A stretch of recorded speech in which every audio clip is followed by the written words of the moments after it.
दोस्तों काफी दिनों से इंडियन नेवी के द्वारा कौन से फाइटर एयरक्राफ्ट को अपने future career based fighter aircraft के रूप में खरीदा जाएगा उसे लेके चर्चा हो रहा है। और दोस्तों आप सब लोगों को पता ही होगा कि नेवी की तरफ से आइदर FA-18 सुपर हॉर्नेट और राफेल M फाइटर एयरक्राफ्टों को ही खरीदा जाना है। हालांकि नेवी की तरफ से भी ये साफ कर दिया गया है कि दोनों एयरक्राफ्ट ही नेवी की आवश्यकताओं को पूरा कर सकता है, मतलब टेक्निकल रिक्वायरमेंट को पूरा करने का समर्थ है और सभी डिसीजन फिलहाल गवर्नमेंट को लेना है। पर दोस्तों गवर्नमेंट के डिसीजन से पहले ही मीडिया में एक तरीके से डिसीजन लिया जा रहा है। कुछ मीडिया संस्थाओं की तरफ से ये कहा जाना है कि नेवी FA-18 सुपर हॉर्नेट खरीदेगा, जबकि ज्यादातर मीडिया संस्थाओं का कहना है कि नेवी की तरफ से राफेल M एयरक्राफ्ट को परचेस किया जाएगा। पर दोस्तों ऐसे चर्चाओं के दरमियान अब अमेरिका को एक बड़ा झटका मिला। बेसिकली झटका नहीं बल्कि कह सकते हैं कि अमेरिका का इस स्टैंडर्ड से गेम ओवर होने जा रहा है। मतलब इंडियन नेवी के द्वारा अमेरिका की FA-18 सुपर हॉर्नेट एयरक्राफ्टों के जगह में फ्रांस के डसॉल्ट एविएशन के राफेल M एयरक्राफ्टों को खरीदा जाना है। दोस्तों मैं ये इसीलिए कह रहा हूँ क्योंकि रिपोर्ट में दावा किया जा रहा है कि इंडियन नेवी फ्रांस के डसॉल्ट एविएशन के साथ डील क्लोज करने के और एक कदम आगे आ चुका है। अब दोस्तों ये जो 26 फाइटर एयरक्राफ्ट नेवी के द्वारा खरीदा जाना है ये बेसिकली कुछ और नहीं बल्कि नेवी के इमरजेंसी रिक्वायरमेंट को पूरा करने को लेके है। और रिपोर्ट में दावा किया जा रहा है कि शायद इस साल के अंत से पहले नेवी के द्वारा 26 राफेल M एयरक्राफ्टों को खरीदने को लेके ऑर्डर प्लेस कर दिया जाए। हालांकि अगर देखा जाए तो ऑलरेडी इंडियन एयरफोर्स के द्वारा $8 बिलियन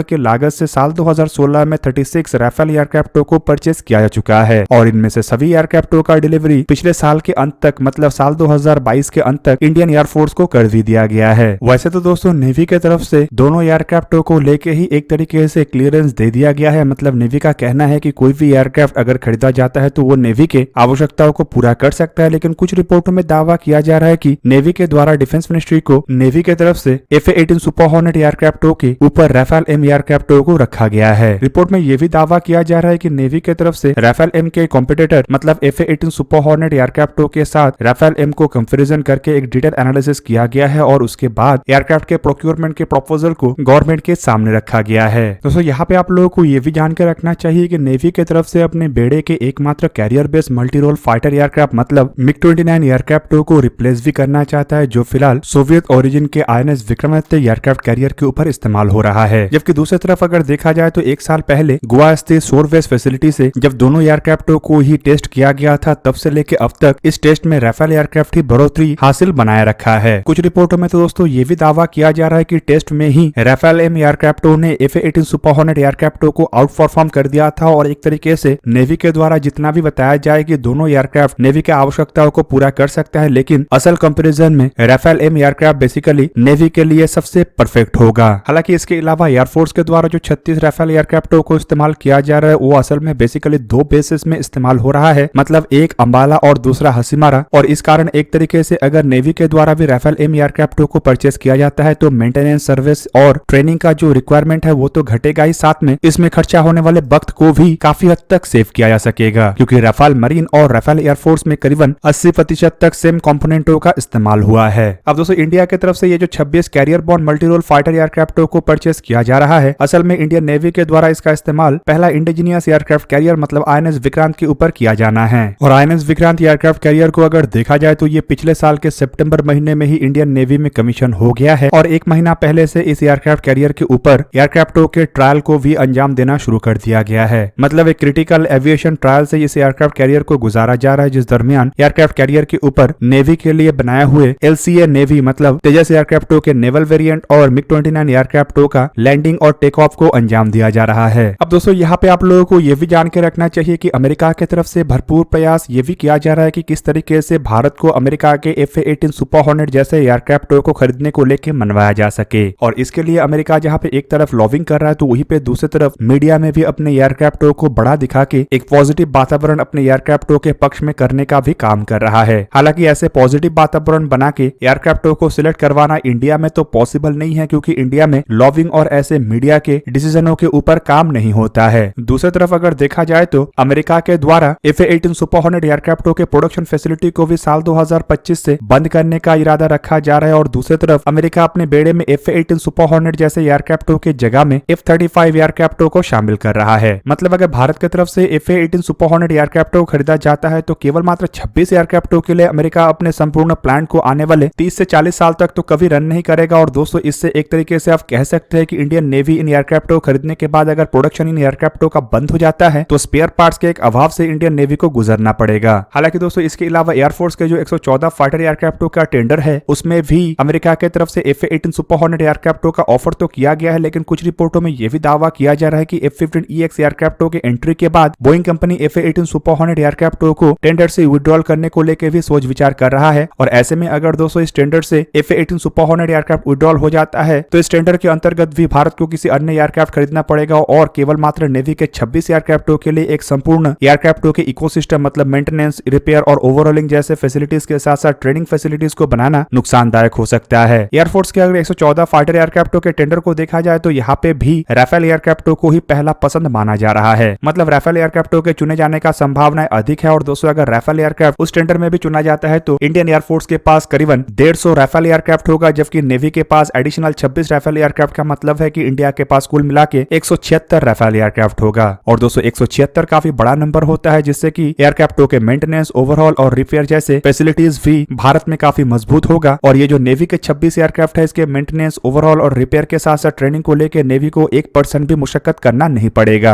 अब दोस्तों दूसरी तरफ अगर देखा जाए तो इंडियन एयरफोर्स के 114 फाइटर एयरक्राफ्टों के टेंडर में भी अमेरिका के तरफ से भरपूर तरीके से प्रयास तो किया जा रहा है, लेकिन यहाँ पे भी अमेरिका के सक्सेस के संभावनाएं ना के बराबर है। अमेरिका के द्वारा टोटल भारत के सामने 3 एयरक्राफ्टों का ऑफर रखा गया है, जिनमें F-18 सुपर हॉर्नेट एयरक्राफ्ट तो शामिल है ही, साथ में बोइंग के F-15EX मतलब ईगल 2 एयरक्राफ्ट और लॉकहीड मार्टिन के F-16 एयरक्राफ्टों के अपग्रेडेड वर्जन मतलब F-21 एयरक्राफ्ट भी शामिल है। हालांकि रिपोर्ट में तो ये भी दावा किया जा रहा है कि अमेरिका के द्वारा MRFA टेंडर से F-18 सुपर हॉर्नेट एयरक्राफ्टों को विड्रॉल करने को लेकर भी सोच विचार किया जा रहा है और शायद बोइंग के F-15EX ही इस टेंडर में बोइंग की तरफ से अकेले पार्टिसिपेट करे। दोस्तों इससे पहले भी इंडियन एयरफोर्स के टेंडर जिसे कि MMRCA टेंडर कहा जाता है उसमें F-18 सुपर हॉर्नेट एयरक्राफ्टों के द्वारा पार्टिसिपेट किया गया था, लेकिन आपको जान के हैरानी होगा कि उस टेंडर में F-18 सुपर हॉर्नेट एयरक्राफ्टों के तरफ से टेक्निकल राउंड को क्लियर नहीं किया जा पाया। हालांकि दोस्तों उस टेंडर में 2 एयरक्राफ्टों ने टेक्निकल राउंड को क्लियर किया था, जिनमें से एक था यूरोफाइटर टाइफून और दूसरा था राफेल एयरक्राफ्ट। और राफेल एयरक्राफ्ट असल में L1 बिडर मतलब कम कीमत में भारत के सामने ऑफर करने के कारण राफेल एयरक्राफ्टों को एयरफोर्स के द्वारा चुना गया। और दोस्तों इससे एक बात तो ये साफ हो जाता है कि कुछ टेक्निकल ऐसे भी मामले हैं जो राफेल एयरक्राफ्ट पूरा तो कर सकता है, लेकिन F-18 के लिए उसे पूरा करना एक तरीके से इम्पॉसिबल है। जबकि दूसरी तरफ दोस्तों F-18 एयरक्राफ्टों को लेके भी कुछ बेनिफिट है, जैसे कि इन एयरक्राफ्टों में इस्तेमाल होने वाला इंजन जनरल इलेक्ट्रिक के F414 इंजन है। और दोस्तों इन्हीं इंजनों का इस्तेमाल तेजस मार्क 2 एयरक्राफ्टों के साथ साथ twin engine deck base fighter aircraft और AMCI एयरक्राफ्टों के मार्क 1 वेरिएंटों में भी किया जाना है। इन इंजनों को भारत में ही निर्माण करने का बात बोइंग कंपनी के तरफ से रखा गया है और इवन बोइंग कंपनी तो टेक्नोलॉजी ट्रांसफर के साथ इसे भारत में निर्माण करना चाहता है। भारत के द्वारा भी करीबन 400 के आसपास ऐसे इंजनों को खरीदने का इरादा रखा जा रहा है जो इन सभी एयरक्राफ्टों में इस्तेमाल होगा। ऊपर से तेजस मार्क 1 और मार्क 1A जैसे एयरक्राफ्टों में भी जनरल इलेक्ट्रिक के इंजनों का इस्तेमाल हुआ है, मतलब F404 इंजन। और दोस्तों अगर नेवी की तरफ से F-18 सुपर हॉर्नेट एयरक्राफ्टों को परचेस किया जाता है तो एक तरीके से आप कह सकते हैं कि इन इंजनों के रिपेयर, ओवरहॉल और मेंटेनेंस के लिए भारत को आसानी होगा। हालांकि राफेल के मामले में संपूर्ण एयरक्राफ्ट के मेंटेनेंस में भारत को आसानी होगा। हालांकि इंजनों के मामले में भी फ्रांस पीछे नहीं है और फ्रांस की तरफ से 110 किलोन्यूटन थ्रेड वाले इंजनों को लेकर भारत के सामने अपने सैफ्रॉन M88 इंजनों का अपग्रेडेड वर्जन रखा गया है। और आपके जानकारी के लिए ये भी बता दूं कि फिलहाल इंजनों के ज्वाइंट डेवलपमेंट में फ्रांस की तरफ से ऑफर तो रखा गया था, लेकिन फ्रांस का ऑफर फिलहाल कमजोर भी है और अमेरिका जो ऑफर को रखा है वो थोड़ा मजबूत है। हालांकि अमेरिका के सामने यूरोजेट EJ200 जो रोल्स रॉयस की तरफ से ऑफर के तहत रखा गया है वो एक बड़ा चुनौती बना हुआ है। दोस्तों आप लोगों को क्या लगता है कि अगर नेवी के द्वारा राफेल M एयरक्राफ्टों को परचेस किया जाएगा तो ये इंडिया के लिए परफेक्ट होगा या बोइंग के F-18 सुपर हॉर्नेट इंडिया के लिए परफेक्ट था? कमेंट करके अवश्य बताइए। दोस्तों आज का वीडियो यहीं पे ही करते हैं समाप्त। किसी और एक दिन किसी और एक वीडियो में मिलेंगे, तब तक के लिए जय हिंद, वंदे मातरम।